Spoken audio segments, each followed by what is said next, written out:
नहीं करवाया क्या 12? अच्छा करना है ना 12। अच्छा अच्छा अच्छा अच्छा, तो 11 तो हो ही गया था, 11 के तो आंसर आ ही गया था ना। 12 करा दूं ना मतलब। चलो क्वेश्चन नंबर 12 निकाल लीजिए।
चलिए स्टार्ट करें क्वेश्चन नंबर 12। देखिएगा बेटा, 11 मैंने कल आपको करवा दिया था ओरली, आंसर आ गया था उसका।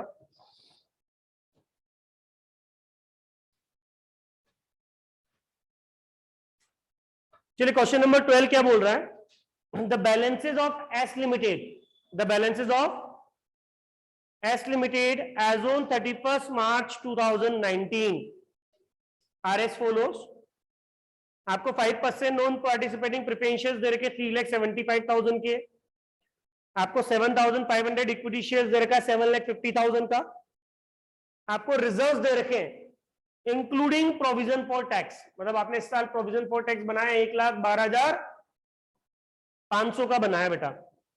डिबेंचर्स है, सिक्योर्ड लोन है, राइट, क्रेडिटर्स है, surplus in statement of P&L account में लास्ट ईयर का बैलेंस दे रखा है 12,000 का, and profit for the year after tax, profit for the year after tax दे रखा है आपको 4,12,500। गुडविल है, लेने बिल्डिंग है, प्लांट एंड मशीनरीज है, मोटर व्हीकल एट कॉस्ट है, मोटर व्हीकल एट कॉस्ट। अच्छा ये बताइए कि 30 सितंबर 2017 की खरीदी हुई है, 30 सितंबर 2017 की खरीदी हुई है, मतलब इसमें आपने 31 मार्च 2018 तक डेप्रिसिएशन नहीं लगाया, आपने 31 मार्च 2019 का डेप्रिसिएशन नहीं लगाया, मतलब पिछले साल का भी नहीं लगाया 6 महीने का, और इस साल का भी आपके पूरे 12 महीने का डेप्रिसिएशन बाकी है। तो स्टॉक हो गया, बुक डेप्स हो गया। अब इन्वेस्टमेंट के लिए क्या बोला गया, to provide for the replacement of the plant and machinery, आपने प्लांट एंड मशीनरी को रिप्लेस करने के लिए इन्वेस्टमेंट किए हैं, तो ये क्या हो गए, ट्रेड इन्वेस्टमेंट। क्या हो गए बेटा, ट्रेड इन्वेस्टमेंट हो गए आपके बेटा, क्या हो गए, ट्रेड इन्वेस्टमेंट। बुक डेट से, कैश एंड बैंक बैलेंस से, शेयर इश्यू एक्सपेंसेस है, अंडर राइटिंग कमीशन है। The market value of the land building 4.5 lakh है, that of the plant and machinery is 9 lakh, market value of the investment है 5,85,000। Book debts are bad to the extent of 10%, book debts कितना बेटा, 10% है, कितने हैं। In a similar company the market value of the equity share of the same value ₹250 per share, and average dividend declared for the previous 5 years 25%. Rate of depreciation on motor vehicle may be taken at 20% per annum straight line method, and value of annuity of ₹1 2.4868 for the 3 years, and dividend and preference share is due for this year, and rate of depreciation on building 10% है, plant and machinery पे 15% है।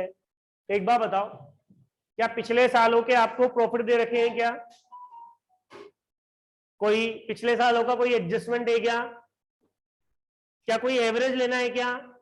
आप direct step number 3 पर आ जाएंगे, calculation of future maintainable profit पर आ जाएंगे। Future maintainable profit की calculation आप देंगे तो देखिए कहां पर क्या क्या एडजस्टमेंट करना है। इसमें कुछ एडजस्टमेंट तो गुडविल के पर्पज से बेटा और कुछ अकाउंटिंग एरर है। अकाउंटिंग एरर क्या है? अकाउंटिंग एरर क्या है देखिएगा, accounting adjustment, accounting error, accounting adjustment. आपने मोटर व्हीकल खरीदी थी, मोटर व्हीकल खरीदी थी 1 अक्टूबर 2000, बैलेंस शीट में देखो 30 सितंबर 2017 को खरीदी थी, 30 सितंबर 2017 को खरीदी थी देखो बैलेंस शीट में। और ये कितने की खरीदी थी है? बैलेंस शीट में इसकी कॉस्ट नजर आ रही है 15,000 की। कितनी की नजर आ रही है? आपको इस पर डेप्रिसिएशन लगाना है 15,000 पर 10%। अच्छा कितने महीने का? 6 महीने का, क्योंकि पहला डेप्रिसिएशन 31 मार्च 2018 तक लगेगा, है ना? तो लगाइए डेप्रिसिएशन कितना आएगा 15,000 पे 10%, 6 महीने का कितना? साढ़े, बचा कितना? 14,250। लेकिन ये जो कैलकुलेशन चल रही है 31 मार्च 2019 तक की चल रही है, तो इस साल भी कोई डेप्रिसिएशन नहीं लगाया गया है। तो डेप्रिसिएशन लगाइए वापस 15,000 का 10%, 15,000 का 10%, राइट? 1,500 रुपए लगेगा सर पूरे 12 महीने का। तो इसका बैलेंस क्या आएगा 31 मार्च 2019 को? 31 मार्च 2019 को बैलेंस कितना आएगा इसका? 12,750। ये बैलेंस है, जबकि आपने आज तक कोई डेप्रिसिएशन लगाया ही नहीं है। और ये करंट ईयर का प्रॉफिट है बेटा, तो इसमें करंट ईयर का डेप्रिसिएशन जाना चाहिए नहीं जाना चाहिए? वो तो आपने माइनस करा ही नहीं, तो आप इसमें डेप्रिसिएशन माइनस करेंगे। सबसे पहले डेप्रिसिएशन ऑन मोटर व्हीकल, लेकिन सिर्फ करंट ईयर का, सिर्फ पूरा माइनस मत कर देना। 1 साल के प्रॉफिट में 1.5 साल का डेप्रिसिएशन मत लिख देना। 1 साल के प्रॉफिट में 1 साल का ही डेप्रिसिएशन लिखेंगे, कितना? 1,500 रुपए, आया ना? आपको टैक्स की रेट भी नहीं दे रखी है क्वेश्चन में, टैक्स की रेट भी नहीं दे रखी है क्वेश्चन में बेटा, आया ना? जरूर प्रोविजन फॉर टैक्स दे रखा है 1,12,500 रुपए, लेकिन आपको कोई टैक्स की रेट नहीं दे रखी है। ठीक है, कोई कंफ्यूजन इसमें? चलिए आगे देखिए, additional depreciation, additional depreciation on, additional depreciation on, अच्छा बिल्डिंग 10%, तो बिल्डिंग कितने की थी? 1.5 लाख की थी, और 1.5 लाख की बिल्डिंग का वैल्यूएशन किया गया 4.5 lakh. Additional depreciation on increased value of land building, तो निकालना कितना? 3 लाख का 10% कितना? 30,000, आया ना? आपकी जो अगली एसेट है बेटा, अगली एसेट है जो वैल्यूड की गई है, प्लांट एंड मशीनरी 9 लाख की थी, कितने की? 11,25 की।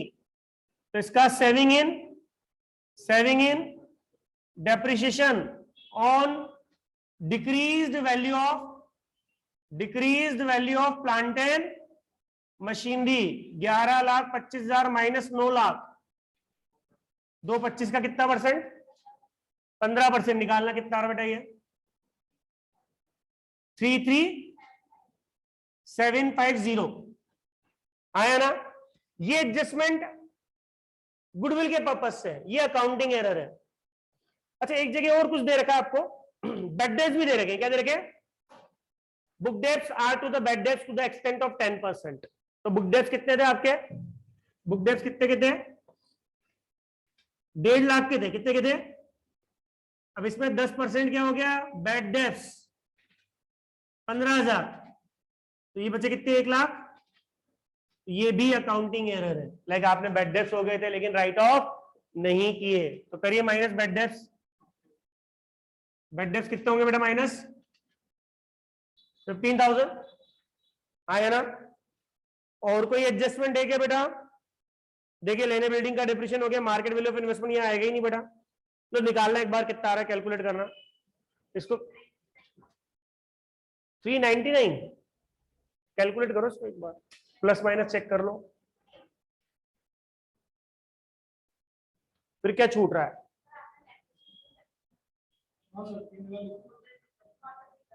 20% है क्या रेट? हाँ तो 20% ही तो लगेगा बेटा, सॉरी 20% लगाओ ना, मैं 10% लगाऊंगा तो कम ही निकलेगा ना। तो निकालो कितना आएगा, ये 1500, ये 13500, 13500 फिर 15,000 का 20%, 3000, 10,500 बचेगा ये। 20% रेट आएगी तो बेटा 3000 ही निकलेगा ना, ठीक है। तो 3000 लिख दो, कितना आएगा बताओ? 398। ये आ गया बेटा फ्यूचर मेंटेनेबल प्रॉफिट। हालांकि ये गलत है, बट हम इसको नहीं कर सकते सही, क्योंकि क्वेश्चन में इंफॉर्मेशन, क्योंकि इसको क्या करना चाहिए था, ये एफएमपी आपको आफ्टर टैक्स दे रखा है, क्या दे रखा है? पहले इसमें प्रोविजन फॉर टैक्स जोड़ते हैं, बिफोर टैक्स बनाते हैं, फिर सारे खर्चे माइनस करते हैं, फिर नया टैक्स लगाते हैं, या टैक्स की कोई रेट दे रखी होती तो वो आप स्पेसिफाइड लगाते हैं। आपने इन खर्चों के लिए तो टैक्स की सेविंग का एडजस्टमेंट किया ही नहीं, आया ना। इन खर्चों से भी तो आपका प्रॉफिट कम होता तो टैक्स कम जाता ना, ज्यादा नहीं जाता, लेकिन वो एडजस्टमेंट नहीं किए, क्योंकि क्वेश्चन में कहीं पर भी प्रोविजन फॉर टैक्स की रेट नहीं दे रखी है आपको बेटा। क्वेश्चन में कहीं पर भी प्रोविजन फॉर टैक्स की रेट आपको नहीं दे रखी है, इसीलिए ये हमारी लिमिटेशन है कि हम इसको ऐसे ही करेंगे। कोई दिक्कत? अब आ जाइए calculation of average capital employed. Average capital employed की कैलकुलेशन लाइन से एक एक एसेट बताते जाइए आप। सबसे पहले गुडविल, गुडविल को शामिल नहीं करेंगे, लेनेन, और कितने की लेंगे बेटा? 5.5। लेने बिल्डिंग के बाद अगली एसेट क्या है? प्लांट एंड मशीनरी, कितनी लेंगे ये? 9 लाख। प्लांट एंड मशीनरी के बाद क्या है? Motor vehicle. अब ये अकाउंटिंग एरर है बेटा, और इसकी वजह से आज आपका 10,500 रुपए हो गया है प्रॉफिट, सॉरी मोटर व्हीकल। तो मोटर व्हीकल का वैल्यूएशन 10,500 रुपए हो चुका है, ठीक है। फिर इसके बाद स्टॉक, स्टॉक कितने का है? 461, 250, 350, 250। स्टॉक के बाद डेटर। अब डेटर 15,000 रुपए से कम हो चुके, 1,35,000 ही बचे डेटर बेटा, आया ना। बुक डेप्स राइट ऑफ कर दिया ना आपने। इन्वेस्टमेंट ट्रेड इन्वेस्टमेंट है, क्योंकि आपने पर्पस बता रखा है for replacement of plant and, तो गुडविल के पर्पस से आप ट्रेड इन्वेस्टमेंट को इंक्लूड कर सकते हैं। और कितने ट्रेड इन्वेस्टमेंट ये? ट्रेड इन्वेस्टमेंट कितने के? 585। इनका मार्केट वैल्यू चेंज हो चुका है, सॉरी आपको मार्केट वैल्यू दे रखी है 5,85,000 ट्रेड इन्वेस्टमेंट है। फिर cash and bank balance, cash and bank balance कितना बेटा? 72 current, right. Share issue expenses को शामिल नहीं करते, अंडर राइटिंग कमीशन को शामिल नहीं करते बेटा, कोई नई एसेट आ नहीं रही है। लेस करें क्रेडिटर्स, क्रेडिटर्स कितने? क्रेडिटर्स कितने के? 1,12,500। क्रेडिटर्स के बाद क्या बेटा? Secure loan.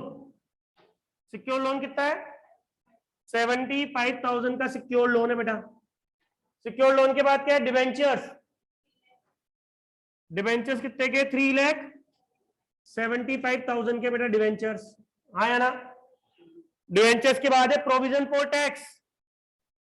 Provision for reserve में शामिल है 12,500 का प्रोविजन फॉर टैक्स, सही है। तो निकालना कितनी अमाउंट आएगा? 19,38,750। ये क्लोजिंग कैपिटल एम्प्लॉयड आएगी बेटा, क्या आएगी? सही है, मैं दोबारा लिख देता हूं यहाँ पे, क्लोजिंग कैपिटल एम्प्लॉयड 19,38,750। इसमें से करंट ईयर के प्रॉफिट का आधा क्या करेंगे? Half of current year profit after tax, after, और वो आपको दे रखा है 4,12,000।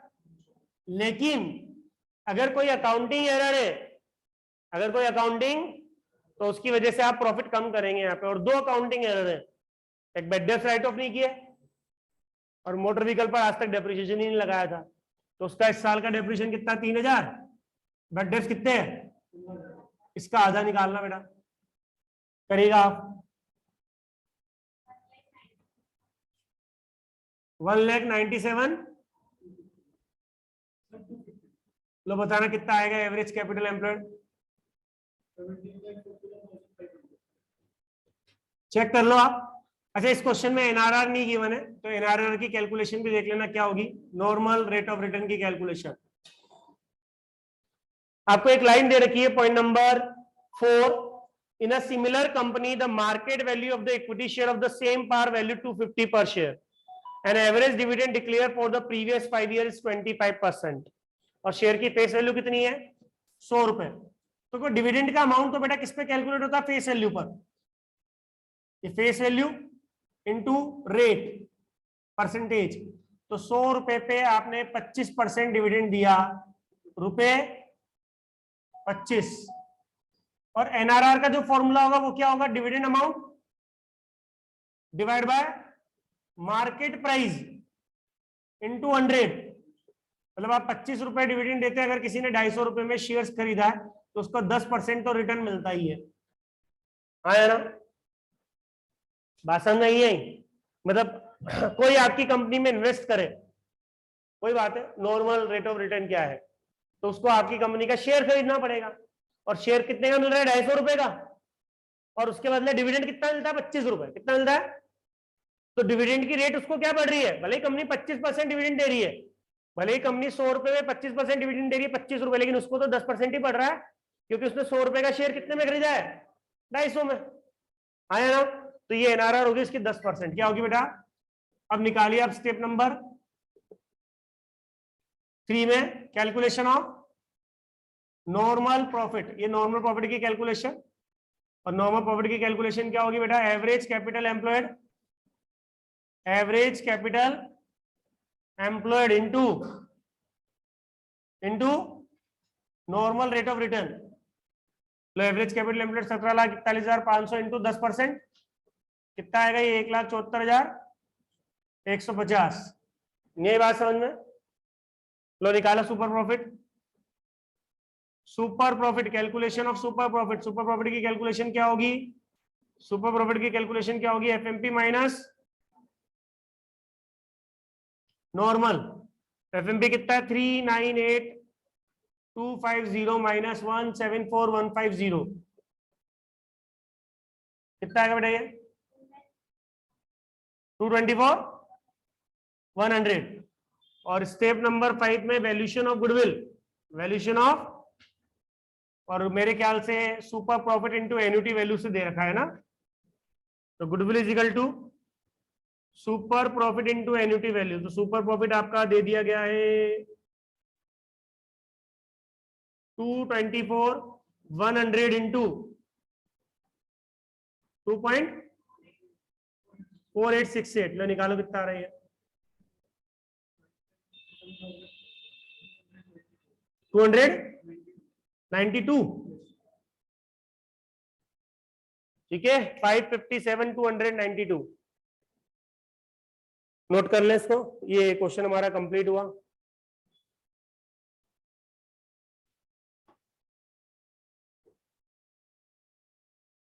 और इट्स इंपॉर्टेंट क्वेश्चन, एग्जामिनेशन में आया हुआ क्वेश्चन है 2007 में, तो आप इंपॉर्टेंट भी मार्क कर लें इसको।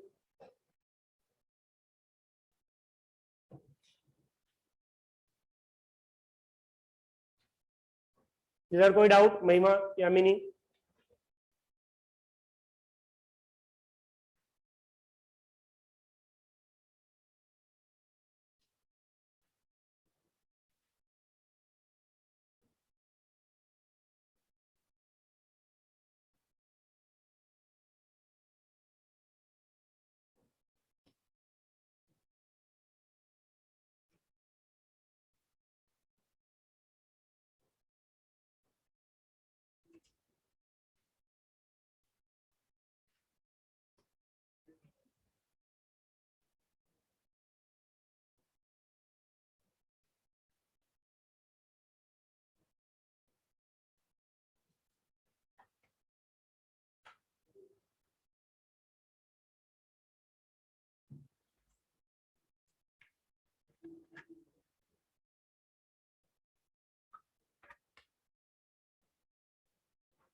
हो गया क्वेश्चन नंबर 12। चलो बता दो 13। Question number 13।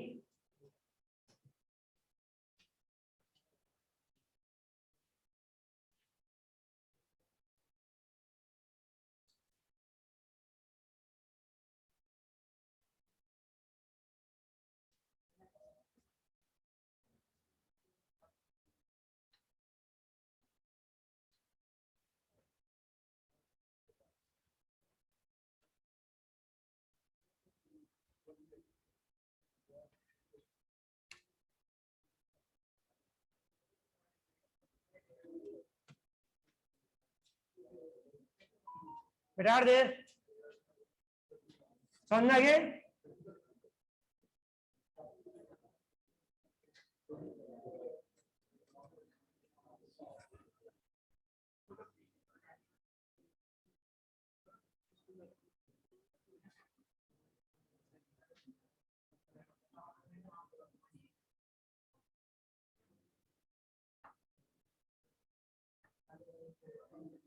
चलिए प्लीज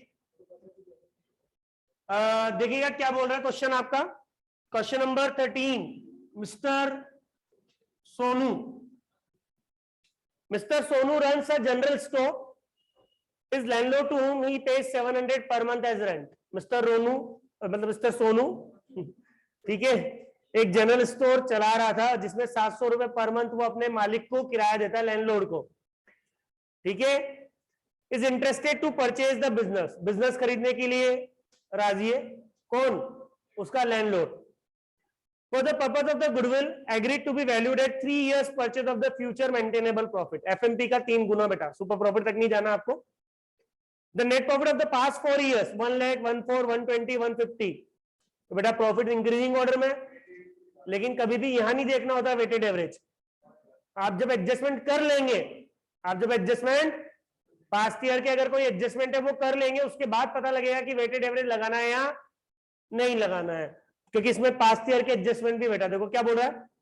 1 दिसंबर 2015 को एक प्लांट खरीदा था 30,000 का, उसको अपन ने रेवेन्यू एक्सपेंसेस चार्ज कर लिया। क्या चार्ज कर लिया?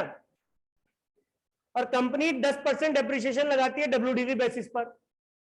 आपको यह भी बताया गया कि जो क्लोजिंग स्टॉक है 2016-17 का वो ओवर वैल्यूड किया गया है।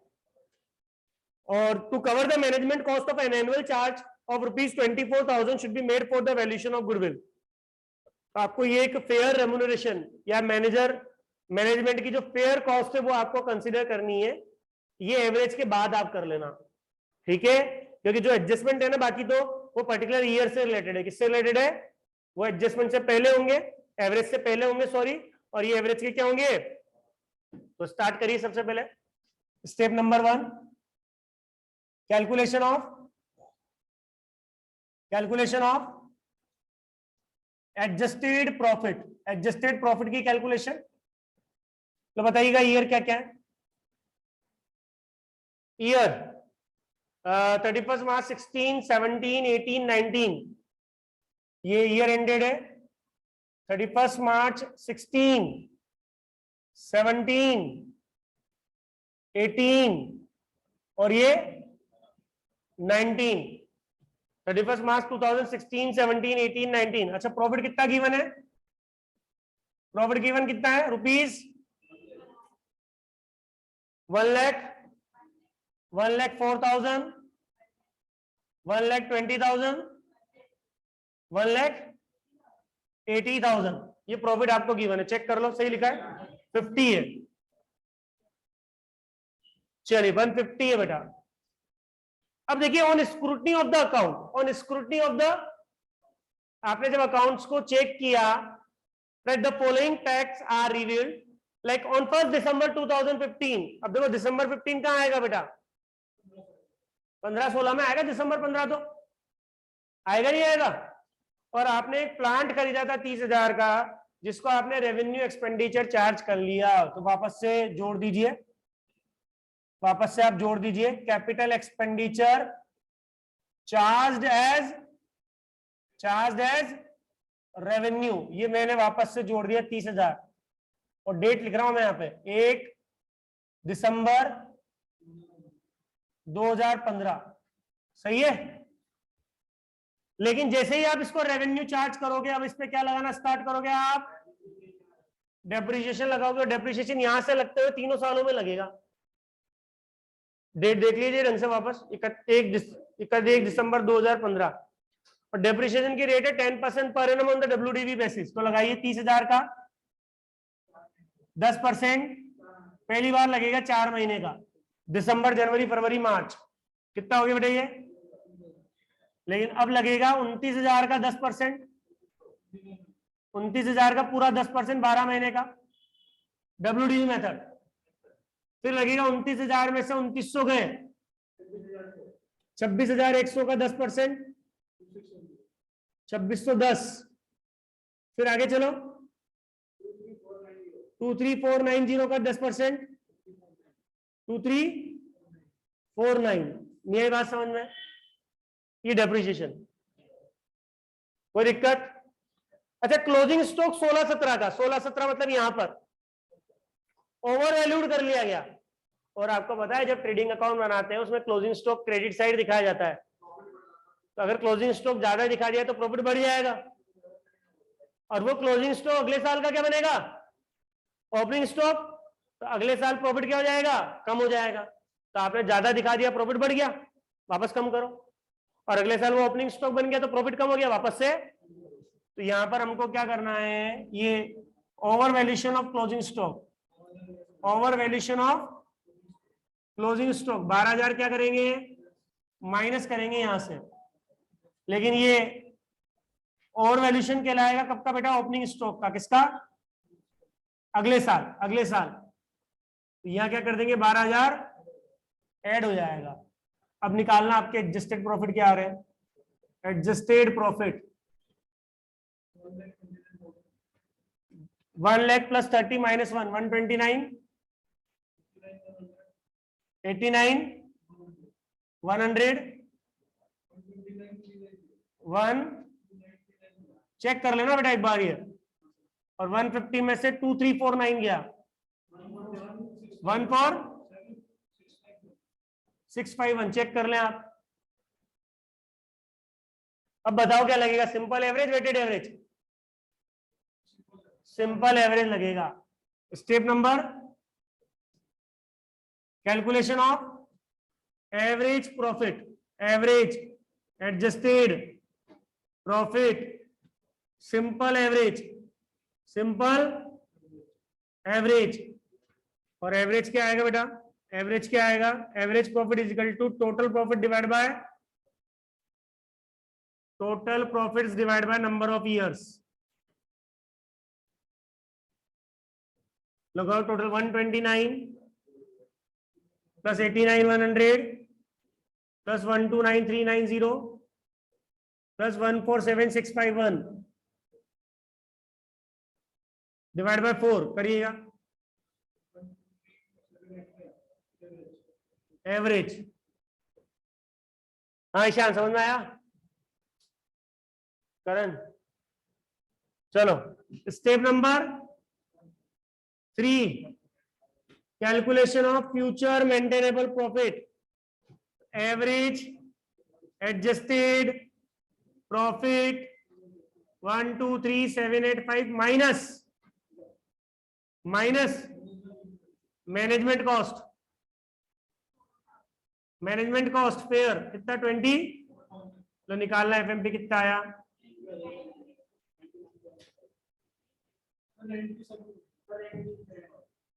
90।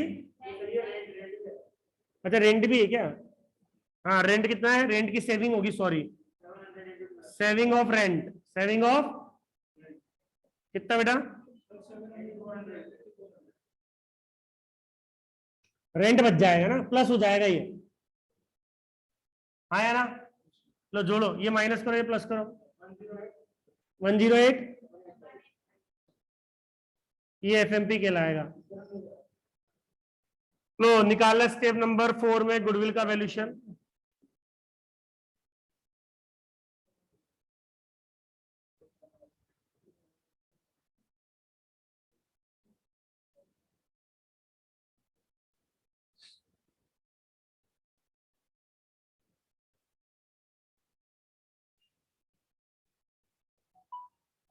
इंटू 5 3,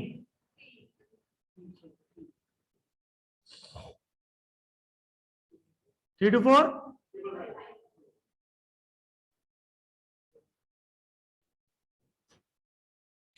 नोट कर ले इसका।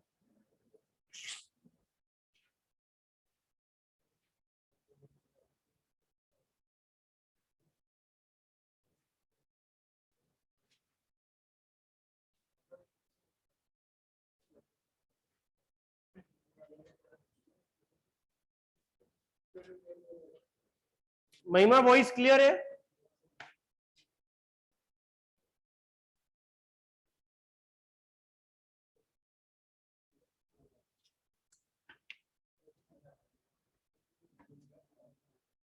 तो बेटा यामिनी आप ही की थोड़ी सी दिक्कत आ रही है नेट में, ठीक है।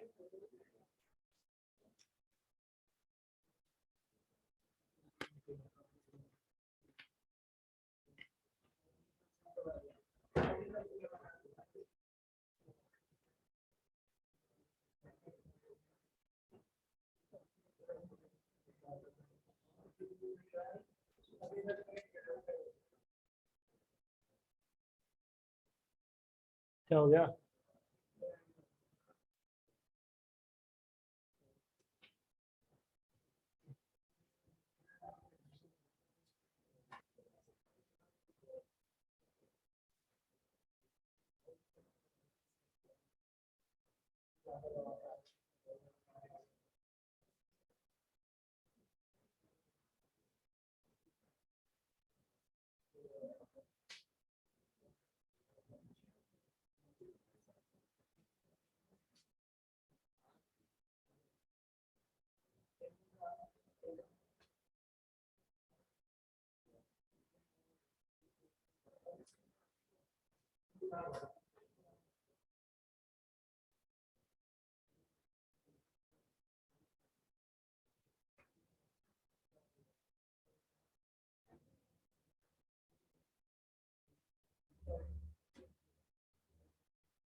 हाँ बेटा प्लीज क्वेश्चन नंबर 21 निकाल लीजिए, बाकी क्वेश्चंस में टाइम लगेगा। आप 21 निकाले, मैं एक्सप्लेन कर दूंगा।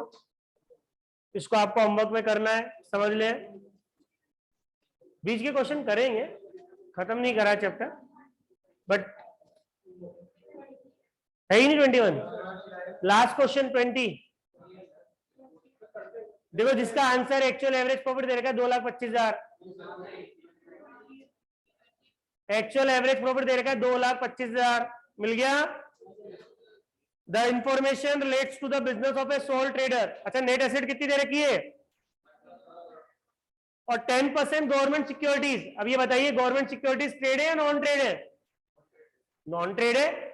जब तक आपको पर्पस स्पेसिफिक नहीं है तब तक नॉन ट्रेड कहलाएंगी। क्या कहलाएंगी? तो आप 18 लाख में से 2.5 लाख माइनस कर दीजिए तो 15,50,000 की नेट एसेट बचेगी। लेकिन ये क्लोजिंग कैपिटल एम्प्लॉयड आएगी बेटा, क्या आएगी? ये एवरेज नहीं आएगी। आपको आगे देखा net profit of the past 3 years 2,80,000, 2,50,000, 3,10,000। आपको 3 साल के प्रॉफिट दे रखे। Reasonable expected return is same type of business 10%। Fair remuneration दे रखा कितना? 30,000 per annum. Calculate the value of goodwill. लो चलाइए कैलकुलेटर यूज करिए। चलो एवरेज निकालना, सिंपल एवरेज। क्या निकालना? पास्ट ईयर का कोई भी एडजस्टमेंट नहीं है तो आप स्टेप नंबर 1 एवरेज प्रॉफिट ही लेंगे। लो जोड़ो 280 plus 2.5 lakh plus 310 divide by 3, 2,80,000 plus 2,50,000 plus 3,10,000 divide by 3, तो 8,40,000 डिवाइड बाय 3 आएगा 2,80,000, 2,80,000 आ गया। इसमें से माइनस कर दो 25,000 interest on government securities, interest on. इसमें से माइनस कर दो फेयर रेम्युनरेशन 30,000, 2,25,000 एफएमपी आ गया आपका। क्या आ गया? 2,25,000 एफएमपी आ गया। चेक कर लो नीचे आंसर। हाँ त्रिलोक नहीं आया बेटा? 2,80,000 एवरेज था, 280 में से 25,000 इंटरेस्ट ऑन गवर्नमेंट सिक्योरिटीज और 30,000 रुपए per annum fair remuneration. Check कर लो एक बार। अभी भी नहीं आया? चलो अब निकालनी है एवरेज कैपिटल एम्प्लॉयड। क्या निकालनी है?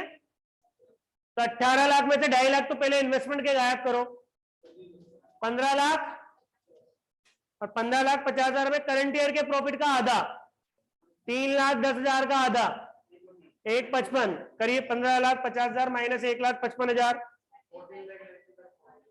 13,95,000। चेक करो आंसर आ गया एवरेज कैपिटल एम्प्लॉयड। अब बस करना क्या है, एवरेज कैपिटल एम्प्लॉयड का नॉर्मल रेट लगानी है, नॉर्मल प्रॉफिट आ जाएगा। एफएमपी माइनस नॉर्मल करोगे तो सुपर आ जाएगा। अब कौन कौन से मेथड यूज करने हैं? On the basis of 3 years purchase of actual average, मतलब 2,25,000 इंटू 3। फिर on the basis of capitalising to super profit divide by NRR into, और एन्यूटी टू सुपर, तो super profit into annuity value, super profit into. और कौन सा method बढ़िया है? तो मैंने कल भी समझाया था। 1 मिनट। फर्स्ट में, अच्छा यहाँ पे आपको third one is more appropriate दे रखा है क्या?